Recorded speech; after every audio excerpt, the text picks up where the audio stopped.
Baik, bismillah, assalamualaikum warahmatullahi wabarakatuh. Perkenalkan, nama saya Firza Syahputra, salah satu mahasiswa jurusan PJJ Sistem Informasi, dan pada kesempatan kali ini saya akan mempresentasikan mengenai ujian tengah semester analisis dan visualisasi data.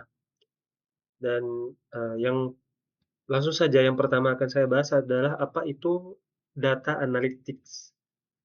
Nah, data analistik ini adalah eee, profesi pekerjaan yang bertugas untuk membaca serta menganalisis data yang ada dari perusahaan dan mengolahnya menjadi sebuah informasi berharga dalam rangka keberlangsungan perusahaan. Sebagai data analis, tugasnya adalah mengobservasi informasi perusahaan. Dan di sini mereka itu saling ketergantungan atau saling keterkaitan di mana perusahaan membutuhkan hasil dari analisis sebagai bahan rujukan dalam mengambil langkah atau keputusan yang akan datang.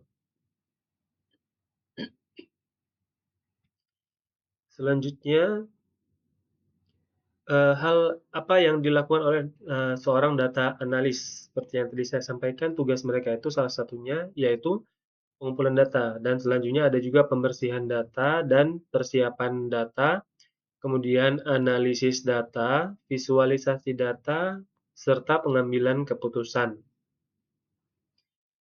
Yang pertama mengenai pengumpulan data ini, yaitu tugasnya data dikumpulkan dari berbagai sumber, seperti sensor, aplikasi, database, atau transaksi digital perusahaan. Jadi semua sumber-sumber informasi ataupun sumber-sumber data tersebut dikumpulkan oleh seorang data analis, yang ini merupakan sebagai sumber data yang kemudian nanti akan diolah. Selanjutnya, pembersihan dan persiapan data. Di bagian ini atau di tahapan ini, data yang telah dikumpulkan biasanya perlu untuk dibersihkan terlebih dahulu dan kemudian dipersiapkan agar siap untuk dianalisis. Karena tidak semua data yang dikumpulkan itu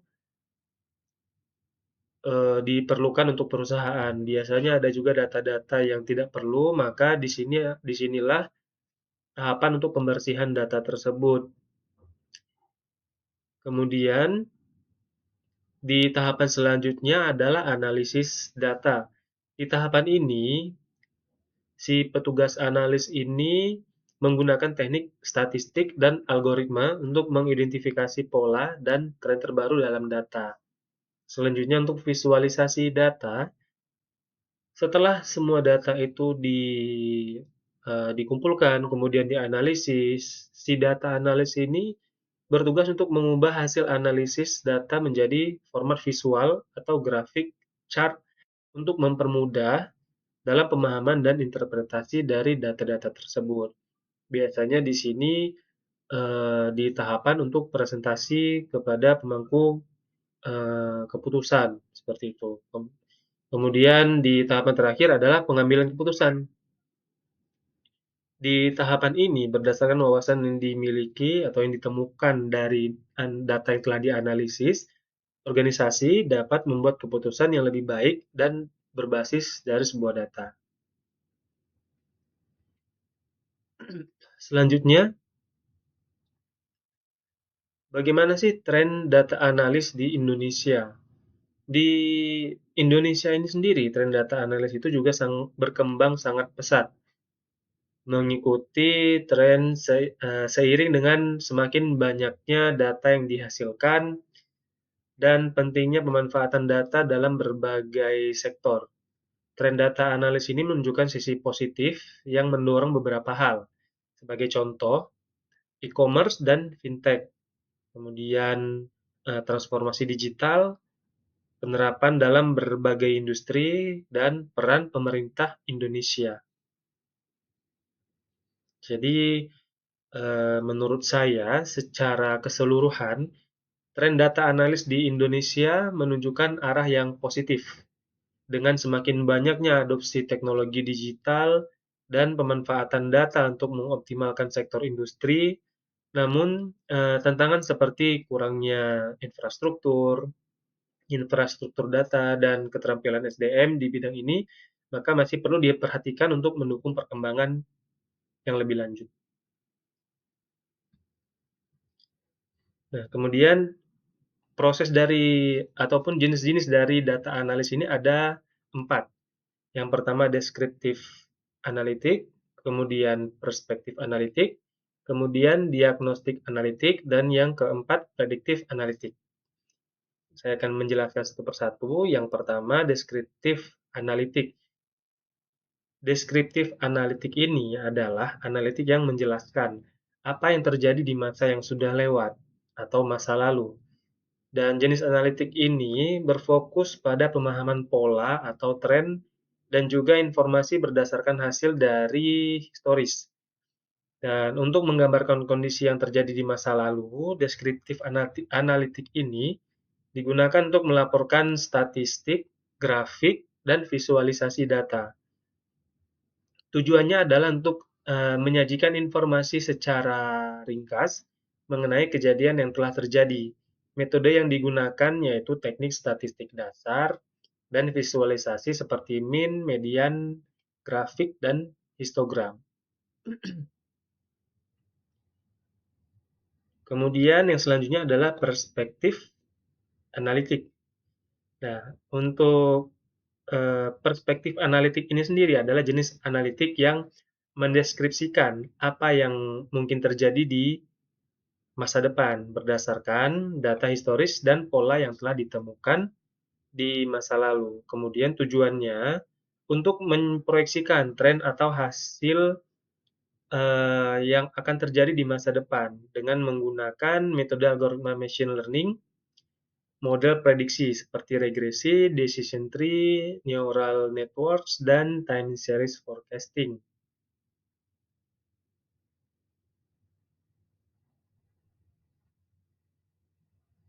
Kemudian yang selanjutnya akan dibahas adalah diagnostik analitik, di mana diagnostik analitik ini adalah analitik yang bertujuan untuk menggali informasi lebih dalam dan mencari tahu mengapa suatu kejadian terjadi, dan fokus pada penyebab dari tren dan pola yang sering melibatkan. Teknik analisis lebih dalam untuk menemukan hubungan dan sebab akibat antara variabel. Tujuannya untuk menyelesaikan masalah dengan menggali penyebab di balik pola dengan menggunakan metode yang lebih kompleks seperti analisis regresi, correlation analytic, dan A/B testing. Dan yang terakhir mengenai perspektif analitik adalah jenis analitik yang berfokus pada memberikan rekomendasi tentang tindakan yang harus diambil untuk mencapai hasil yang optimal. Ini tidak hanya memprediksi kemungkinan hasil, tetapi juga memprediksi solusi dan rekomendasi untuk mencapai tujuan tertentu. Kemudian studi kasus yang berkesinambungan mengenai metode analitik ini. Itu saya ambil contohnya dari e-commerce hijab. Di tahapan deskriptif analitik, data penjualan selama 6 bulan terakhir menunjukkan data yang mencakup jumlah unit yang terjual, kategori produk, lokasi, dan juga waktu. Dan kemudian analisisnya, perusahaan menganalisis data dan menghasilkan laporan yang menunjukkan bahwa penjualan selama beberapa bulan tertentu dengan produk segi 4 baris menjadi yang paling laris. Kemudian dilakukan diagnostik analitik. Masalahnya adalah terjadi penurunan penjualan pada kategori produk tertentu, misalnya pakaian, selama 2 bulan terakhir. Analisisnya, perusahaan menggunakan analisis untuk menggali penyebab penurunan tersebut, menemukan bahwa penurunan harga pesaing dan ulasan yang buruk di platform sosial media berdampak pada penurunan permintaan. Kemudian di tahapan selanjutnya, itu prediktif analitik. Jadi perusahaan memproyeksi berdasarkan data historis dan faktor yang ditemukan, perusahaan memprediksi bahwa penurunan penjualan akan terus berlanjut kecuali mereka membuat penyesuaian harga atau meningkatkan kualitas produk. Kemudian untuk model, menggunakan model prediksi yang meramalkan penurunan penjualan lebih lanjut dengan mempertimbangkan faktor eksternal seperti promosi pesaing. Dan kemudian dari segi perspektif analitiknya, rekomendasi yaitu untuk mengatasi penurunan penjualan, algoritma perspektif merekomendasikan penyesuaian harga dan menawarkan diskon tertentu, serta meluncurkan kampanye iklan positif untuk meningkatkan citra produk di media sosial. Tindakannya adalah berdasarkan analisis ini, perusahaan memutuskan untuk menurunkan harga produk pakaian, meningkatkan kualitas produk, dan melakukan promosi untuk meningkatkan penjualan. Dengan demikian, keempat jenis analitik ini saling terkait dan membentuk siklus berkesinambungan yang membantu perusahaan tidak hanya memahami apa yang terjadi, tapi juga mengapa itu terjadi, apa yang mungkin terjadi di masa depan, dan apa yang harus dilakukan untuk mengoptimalkan hasil. Sebagai seorang data analis, tugas hariannya adalah meliputi merancang dan memelihara basis data, mengumpulkan data, memfilter dan membersihkan data, mengidentifikasi pola, menafsirkan data menggunakan statistik, berkolaborasi dengan berbagai departemen, membuat laporan, mendokumentasikan proses analitik, dan menyajikan temuan. Seorang data analis juga bertanggung jawab dalam menganalisis data numerik. Skill apa yang harus dikuasai oleh seorang data analis? Ada dua ya, keterampilan teknis dan keterampilan non teknis. Di keterampilan teknis ini, seorang data analis itu harus menggunakan ataupun harus memiliki penguasaan alat analitik, statistik, dan analisis data. Pemrograman yaitu kemampuan visualisasi data, pengelolaan database, dan kemampuan ataupun keterampilan non teknisnya yaitu kemampuan berkomunikasi, problem solving, detail oriented, kemampuan kolaborasi.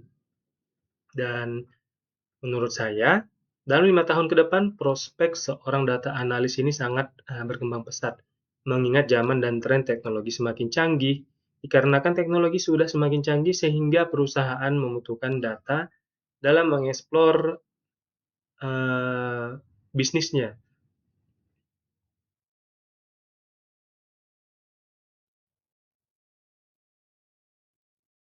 Dan apa hubungan antara data analitik dan bisnis intelijen? Data analitik mengubah data mentah menjadi format yang lebih berguna untuk bisnis. Sedangkan bisnis intelijen di sini, di sisi lain, fokus pada pengumpulan, pengolahan, dan penyajian data yang relevan untuk mendukung keputusan bisnis sehari-hari. Nah, jadi untuk sudah sangat jelas ya, sangat berhubungan ataupun sangat saling bergantungan satu sama lain. Nah, studi kasus pada industri seperti yang sama sebelumnya adalah dari perusahaan ijab, di mana di perusahaan ini, kedua konsep ini dapat digunakan secara komplementer untuk meningkatkan kinerja bisnis. Nah, contohnya adalah di bagian bisnis intelijennya. Di kasusnya ini adalah sebuah perusahaan hijab ingin mengevaluasi performa penjualan mereka dalam 3 bulan terakhir. Aktivitas BI-nya yaitu menggunakan alat bisnis intelijen, perusahaan menyusun laporan rutin yang menggambarkan metrik utama, sejumlah transaksi pendapatan, jumlah pengunjung situs website, dan tingkat konversi per bulan. Hasilnya adalah penjualan meningkat 15% pada bulan Oktober dibanding dengan bulan September, atau produk kategori outer mendominasi penjualan pada bulan lalu. Nah, sudah jelas tujuan bisnis intelijen di sini adalah untuk menyediakan gambaran umum yang jelas dan cepat tentang kinerja bisnis. Dan di sisi data analik, setelah mendapatkan laporan dari bisnis intelijen, perusahaan menyadari bahwa meskipun ada peningkatan penjualan, penurunan terjadi pada kategori produk pakaian dalam beberapa minggu terakhir.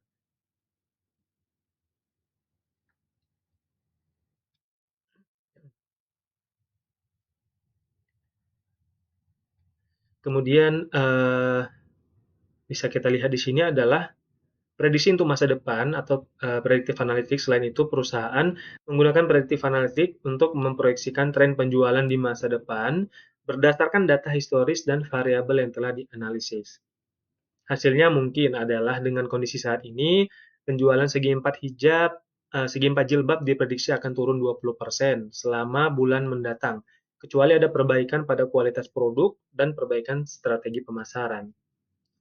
Dan mengintegrasikan BI dan data analitik untuk keputusan strategis.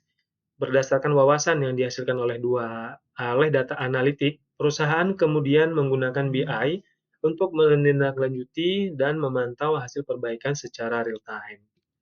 Dan bisnis intelijen dan data analitik ini bekerja dengan cara saling melengkapi dalam organisasi. BI lebih berfokus pada pemantauan kinerja bisnis sehari-hari dengan visualisasi data yang mudah dipahami dan memberikan laporan historis atau saat ini. Di sisi lain, data analitik memberikan insight lebih mendalam, menjawab pertanyaan tentang mengapa sesuatu terjadi dan apa yang mungkin terjadi di masa depan, serta memberikan rekomendasi berdasarkan hasil analisis datanya. Sekian presentasi dari saya mengenai ujian tengah semester kali ini. Terima kasih. Assalamualaikum warahmatullahi wabarakatuh.